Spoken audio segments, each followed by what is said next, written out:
those of you, we've got a couple of new names today, so that is delightful to see. I'm the founder of Slow & Co. I'm here today with Nuria, who's been so kind to accept our invitation and talk about regenerative design, which is truly interesting. And then Irache is here with me as well, who's my colleague, and she leads the day-to-day of the Slow Business Club. So Slow & Co. is sustainable business connectors. What we do, we mainly connect professionals amongst each other to create more impact in society. We try with the Slow Business Club, we have a community, an online community, and this event is a part of that club. So we try to create a safe space where people can share their knowledge, where they can connect with other professionals, where they can co-create. That is mainly the most important part of the club. But enough about us, because I would love to hear more from Nuria. She has prepared this wonderful presentation. She's a sustainable architect and designer from, well, she lives in Tenerife as well. So do I, even though I'm Belgian, but here I am. So Nuria, the floor is all yours. Take it away and good luck. Thank you, Kim. And thank you all for taking the time to be here today. I don't know how many of you are part of the community, but yeah, I've just joined the Slow Business Club a few weeks ago. Actually a month, I think, nearly a month. So I hope that we can connect in the next weeks or month. And well, thank you again, Kim, Irache, for suggesting that I talk today about this. So what we're gonna do today is to focus the networking event on regenerative design, and I'm gonna share some views on it, and also some ideas of how we can apply to our life or our professions. It's gonna be, I have a presentation, but I would like it to be a participative session. So please, any contribution, any comment, any question, do stop me. And I didn't have any idea on who was going to join today. So I've tried to prepare something that is actually can relate to everyone. So I hope you enjoy and you can learn something from it. Give me a second to share my screen.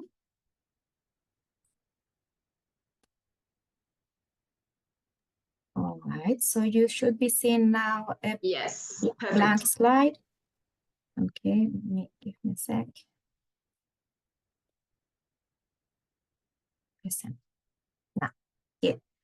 So we are going to start looking at regeneration as a term, because I think it can be quite insightful in this case.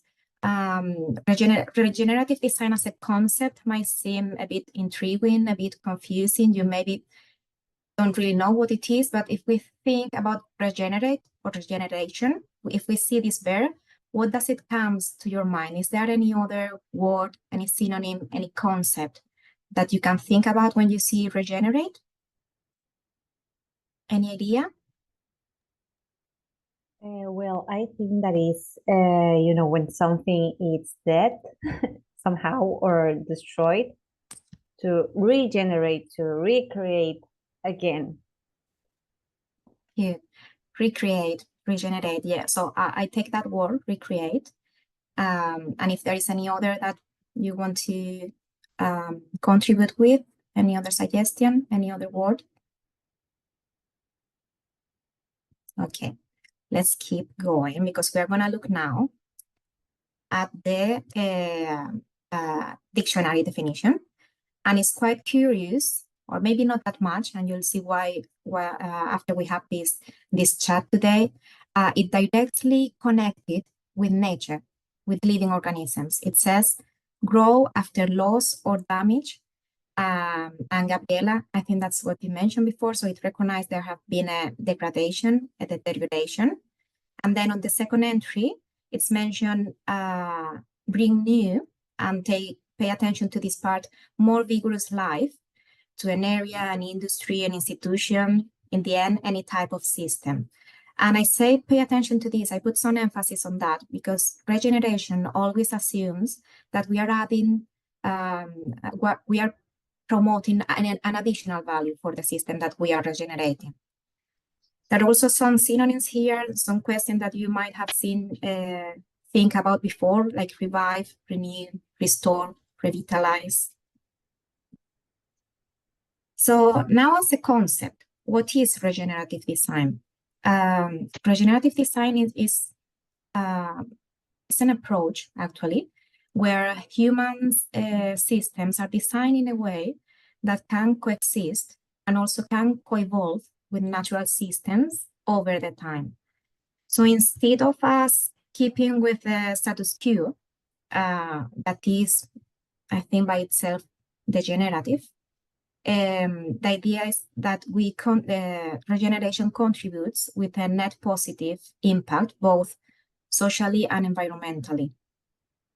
And I've chosen these illustrations because, well, first because they look beautiful, but also because they are representing, they were made by an illustrator trying to represent regeneration. And I think it actually represents quite well how natural and human systems should live together, and we should prevent nature to take their own space, which is what we are doing. And it's kind of, it seems to me that he's representing here nature claiming back their space. You might have heard about regenerative design in certain areas where it has maybe been more spread or is maybe more relevant. These are normally construction, urban planning, agriculture, the product industry, renewables is another big one as well. But as I said before, regeneration is an approach. And I would say it's even a mindset. It's a method or a way of doing things. So it can be applicable to everything, to any area and to any system. We are going to look now to a bit more of the theoretical or academic side of it. And I don't want to do this boring or thick, but I think it's important that we look at it so we understand how we have arrived to this term, to this concept. So the diagram here represents the trajectory of environmentally responsible design. It's by Bill Reed, if you want to have the reference. And it represents how we are going, or we should be going, as experts on the matter think, from degenerative technical systems to regenerative living systems. And it defines 5 different levels, starting from conventional practice. This is when we comply with code, comply with regulations, and do anything necessary to avoid any legal action. But in reality, this is, or in other words, this is the bare minimum normally. Green practices, there is a relative improvement. In some way, there is an improvement. Sustainable is that neutral point where we are assuming that no additional damage is introduced. And this is normally where the UN, the Sustainability Design Goals are considered to be located. Then restorative. In restorative practices, the human is doing things into nature. And regenerative practices, the key learning is that the human is designing and is participating only as part of nature. So it actually takes the real space that they have in nature, which is being part of the whole system, or of the whole natural system.